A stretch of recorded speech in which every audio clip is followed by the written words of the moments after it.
फिराक गोरखपुरी पाठ 10 रुबाइयाँ और गज़ल के पाठ्य पुस्तक संबंधी प्रश्न उत्तर अब हम लोग करेंगे।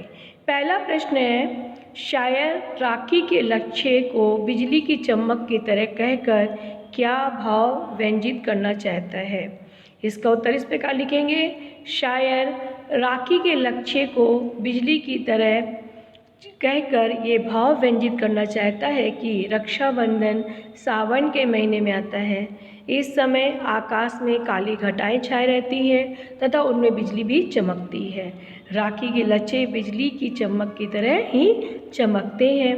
बिजली की चमक सत्य को उद्घाटित करती है तथा ये रिश्ते की पवित्रता को व्यक्त करती है।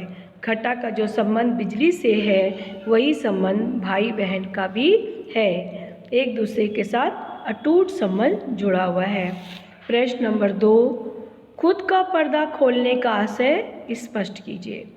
इसका उत्तर इस प्रकार लिखेंगे, खुद का पर्दा खोलने का आशय है अपनी कमियों या दोषों को स्वयं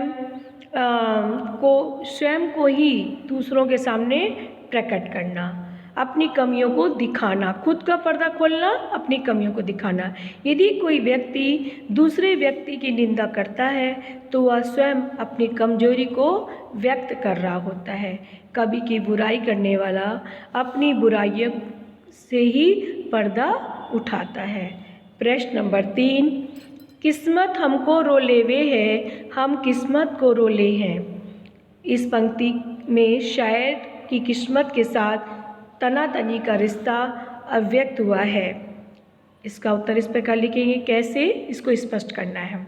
इसका उत्तर इस प्रकार लिखेंगे, कभी अपने भाग्य से कभी संतुष्ट नहीं रहा, किस्मत ने कभी उसका साथ नहीं दिया, वह अत्यधिक निराश हो जाता है।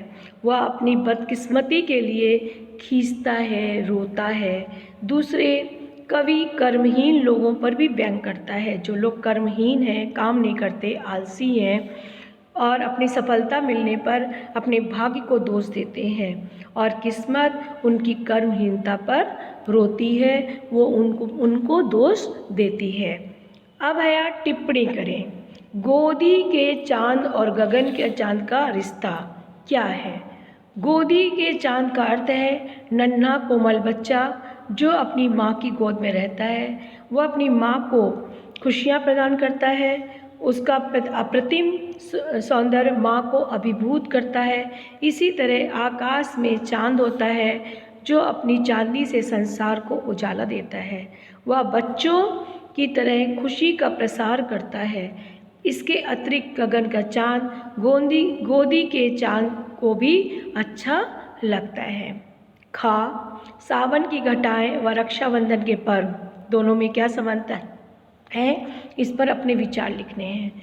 सावन की घटा व रक्षाबंधन के त्यौहार में अटूट संबंध है। राखी का त्यौहार सावन के महीने में आता है। इस मौसम में घटाएं आसमान में छाई रहती हैं। इसी तरह भाई बहन के मन में प्यार की घटाएं हमेशा ही छाई रहती है। उनका प्रेम हमेशा ही बना रहता है।